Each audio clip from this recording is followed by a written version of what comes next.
مرحبا يا مرحبا يا مرحبا يا مرحبا مرحبا جد الحسن والحسين مرحبا مرحبا يا مرحبا يا مرحبا يا مرحبا مرحبا جد الحسن والحسين مرحبا مرحبا يا مرحبا يا مرحبا يا مرحبا مرحبا جد الحسن والحسين مرحبا أشرق البدر علينا فاختفت منه البذور مثل حسنك ما رأينا. سلام علیکم دوستانی عزیز، روزی همه شما بخیر شدی باشد. خوش آمدید همه کسا به کانالی ما.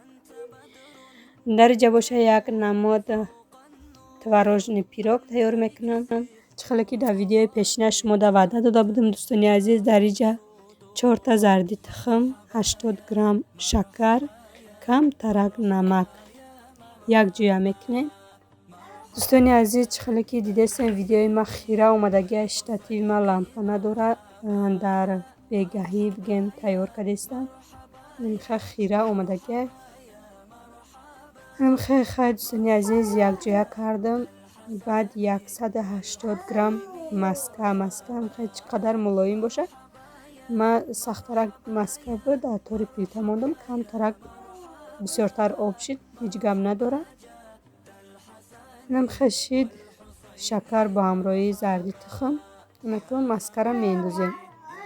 مسکه ما بگه مسکه قیمتا نیسته، خیلی مرگرینه. آب کردم. می مرگرین بسیار ترکش او داره، هیچ گم نداره. بگیم وای پیروکی وای کردستیم پیسا چینیده تست داده هیچی نمیکنه. خیلی دخترها یک جویا کردیم. در اینجا باشه کم ترک پوستی لیمون نباشه میشوه. 2 قاشق دیگه آب لیمون یک جویا میکنم ازی. بعد در اینجا دخترها 380 گرم ماده اردر کرای. من نمی ارده اینجا انداختم. 10 گرم دیگه رز ریختیم. ارده یک بار یک جویا میکنیم. بعد ماندگی ارده با میندازیم.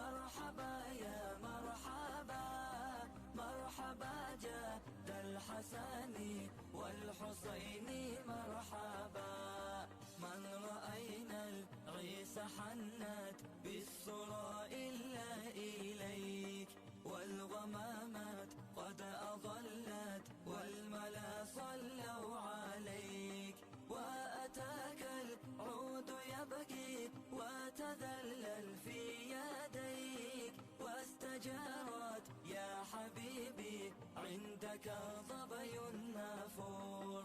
مرحبا يا مرحبا يا مرحبا يا مرحبا.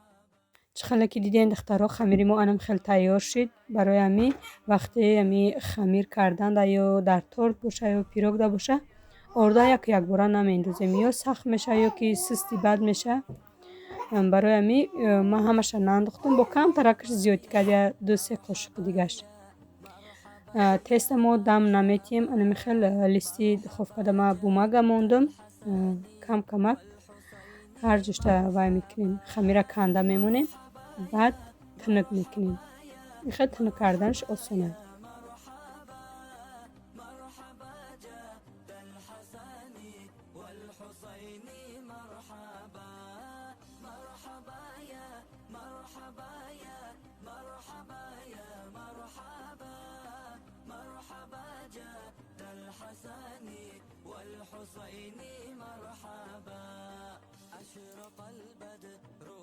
در جبوشه 700 گرم تورق یا تورقای خودم تیار کردگی. بعد یک لیمون من نیمی پوستش در خمیرش انداختم، نیمی دیگرش تیار که گذراندم در تورق میندازیم. 130 گرم شکر، یک دانه تخم بازی باشه لد میزنیم خش رو و بلندر. تورق خیلی رنگی سمیتانه باید شود.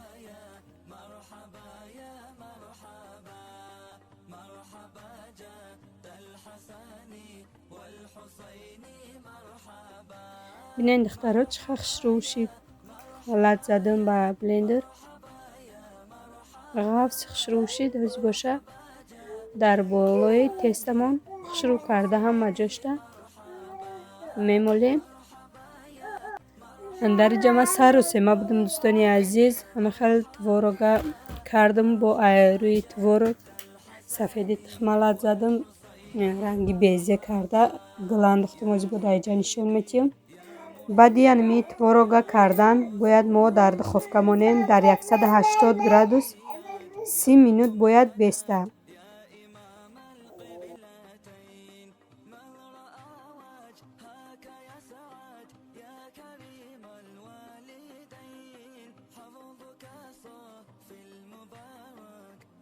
сафеди тухма боша безе тайёр мекунем. чӣ хеле ки дидем зардиша мо дар теста андохтем, сафедиша боша дар болои пирог. ин пирог бигем роли торта бозӣ мекунад. беҳад ба маззаи хушрӯ меяд. ҳатман тайёр кунен. 4 дона сафеди тухм, 4 қошиқ калон шакар. ҳозир камтарак ғафстар шавад сафеди тухм, баъд шакара мендозем. бисёр ғавси бад накардама. мешаки ғавс сака кунен. чӣ хеле ки безе тайёр мекунен ҳама хел шава мешава.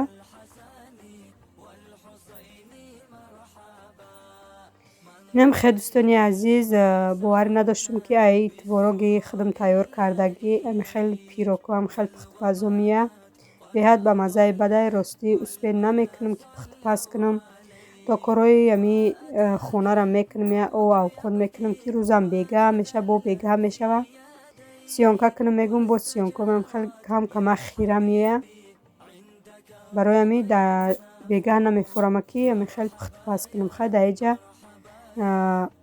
меҳмонӣ мерафтем хонаи холам. барои ами бегаҳида хел гуфтем биё як пирог андозам мерем сари дастархон чой кати хӯрда мешинем гап дода. инам хел дӯстони азиз чӣ хеле ки дидем ман шакара як бора андохтам. инам хел лат задам. бинен ғавс шидестай. ман чӣ хеле ки гуфтам ғавси бад накардам дар болои пирог. баъд духтаро фарқ надорад чӣ хеле ки тайёр кунен. ман ми рецепте ки худам тайёр кардам беҳад маъқул мешид. барое ки вақте творога ба ҳамроҳи теста мемонӣ дар духовка 30 минут места уже ӯ тайёр шудагиай. вақте сафеди тухма дар болош мекунем гул мендозем 8-10 минут бояд беста. болош сихт мешавад. таги сафеди тухм хел хафак мемона. ман иҷада ҳозир як бора мемонам.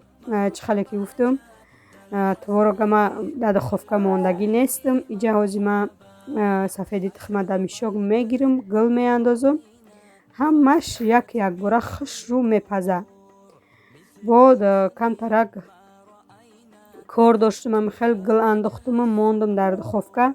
бигем дар 170 градус мондам. 40 минута мондам. хушрӯ тайёр шид сафеди тухмшам. бигем ки хеле хафак наомад. тагаш сирхаки хушрӯ омад. дар иҷа духтарома ами хел мишокма нигоҳ накарда қабат ба қабат бигем наздик ба наздик гул андохтам. ахироништа гулош майда омад. хушрӯ вай нашидак. ҳамаш расо накардак. листи ма калон неста. дар иҷа калони бад метавонад духовка чои майдаак дай. баъде ки пироги мо тайёр шид ай духовка мегирем. я 10-15 минут места сахтакак меша пирогмон. баъд мебуремша. ман болои пирогамда бо сахни пудра кардам. беҳад хел писочни ба маззаи аҷоибот омад. дӯстони азиз ҳатман тайёр кунен. насиб кардагӣ боша бо дар ниятом ҳастай ки ай ҳами твороги тайёр кардагим торт тайёр кунам кремша ай ҳами творог. бинен чӣ хел хушрӯ омад писочни. сару сема будам ами хонаи холаҷонам ами хел тайёр шиду ба ами ай лист гирифтам. ай бумагашам ҷидо накардам. ам хел гирифтам рафтам. инам хеле дӯстони азиз ҳазор раҳмати калон ба ҳар яки шумо барои дастгириётон барои дуоҳои нектон. худованд аз ҳар яки шумо розӣ бошад. дӯстони азиз ҳатман моро дастгирӣ кунен. дар видеомон лайк монен. ин як рӯз пешакӣ рафтем хонаи холам дар шиштем. як бегаҳ пеш хонаи холаҷонам дар шишта будем бо ин бегаҳи дигаришай. خالاجانم تاجیکستان رفته استن. خداوند ساق سلامت رفته بیاین. همی 2 هفته نرفته استن. بعد در اینجا دوستانی عزیز نماز ما میخونم. گفتن اسپین نمیکنیم میرون. حد کرده دویده آمدم که ربی بی هنفره پیشی کودکادا موندم خودم آمدم. دوستان عزیز کسانی که سفر دارین سفراتون به خطر باشد ساق سلامت رفته به پیش پدر و مادراتون به پیش فرزنداتون رسین. اینجا سمکه خالاجان من خیلی یک تاش تیار بود، یک تای دیگه شه همینجا محکم کردم. اکنون نصیب کردگی باشه نمازمون خواندیم خالاجان ما گسیل میکنیم.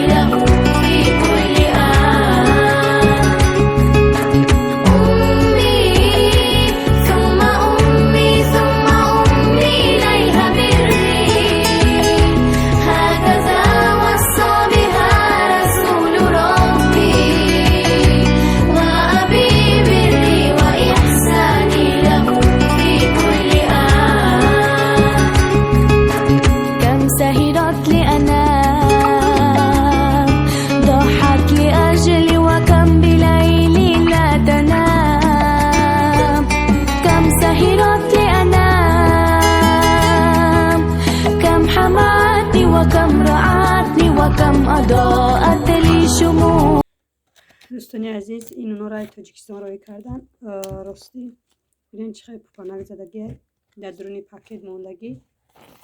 ما را گفتم بیایم برین امروز میریم با پگا میشه پگا میریم گفته نونو در درونی پاکت هم خیلی پوپانکی غاف زدگی بینید.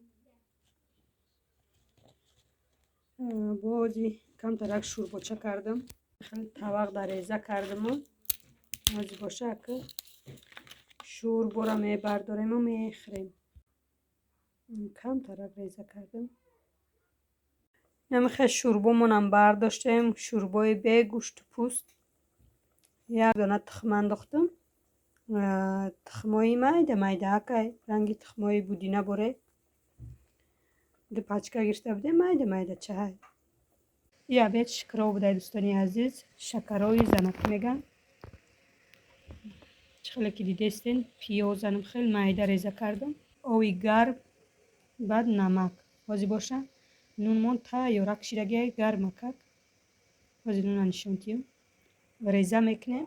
بعد ای بالای این چکه نون سبز سرخ کردگیم برای که شیر داره هم تنکتره کردگیم برای شکرها شیر داره در سرخ میشه گفته دخوف کرده سرخ کرده. قفای نون ببینید میگوی در تندور پخته باشه میخواه سبز سرخ شیرگی اینجا باشه چکه سه روغنک او کردم. شکرهای آس سانکی سری دگدان در تاجیکستان ما نمیخواه تیار میکردیم. این شکرهای زنکی میگن دوستانی عزیز.